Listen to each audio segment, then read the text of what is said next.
As an Asian American, as a member of the LGBTQ community, I have always had a sensibility of what it means to be an outsider. I grew up in a mostly Republican town, and I just found I needed to know that there is something deeper than the oppression that I am facing in my current reality. And that deepening ultimately drove me to start reading the Bible. The deep love that I experienced from reading the Bible, from engaging in a church that was affirming-ish, and of course from having a deeply supportive family is ultimately what allowed me to see just because folks are marginalized doesn't mean that they don't hold the keys to God's kingdom. And that something amazing can happen from the collective effort of marginalized people. Because of that, it's been really important to me that folks feel included. I knew that I felt called to local church ministry. I moved to Minneapolis in 2015 and did a prayer walk in every neighborhood in Minneapolis to discern where God was calling me to plant a church. And I ended up in the Powderhorn neighborhood in South Minneapolis. Assets-based community development emphasizes going out into the neighborhood, doing deep listening. What was resonant in our community was that BIPOC, queer, undocumented, disabled communities built amazing neighborhoods, but they were continually being squashed by the city of Minneapolis. And eventually that's where this commitment to centering marginalized voices and creating a new city came from.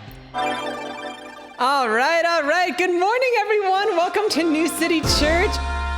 This work is necessarily countercultural. Jesus was necessarily countercultural. For the circles that I was running in, the gospel would only be legitimate if it was both something that could affect us on a soul level, but also looking at systems and how these systems are creating injustice and violence. It's a revolution. Come together for a revolution. These are the voices that have been systemically silenced for centuries. So when we are centering them, that means that when we have conversations, we invite folks of color, we invite trans and non-binary folks to speak first. And what I found is that folks who do have privilege in the room find so much spiritual depth and benefit from creating space for marginalized voices. These were folks who were so smart and have a very well-developed political analysis, but they also were kind of new to Christianity. So I needed a book that could describe Christianity from the ground up. So I wrote Staying Awake, The Gospel for Changemakers. I try to make no assumptions while knowing that my audience was really wise and intelligent in their own way. A lot of the social justice discourse is so tied up in social media sound bites that can be so unforgiving, ultimately countering the very justice that we're trying to advocate for, because we're reducing humanity and we're not centering marginalized voices. What I find in community, when we can be face-to-face with each other and really create community together, is that all of the effort and all of the investment has this amazing fruit of the Spirit where people can finally feel peace with each other and feel in right relationship with each other.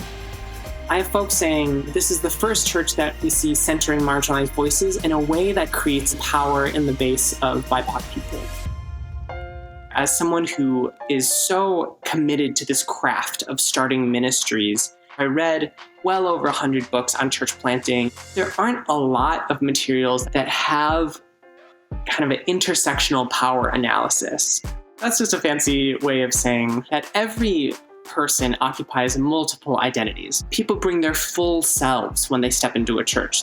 So that's when my friends and I started Intersect Planting Network. We support each other, we train each other, we pass on best learnings to folks like me and all around the country who are interested in starting communities that make a difference.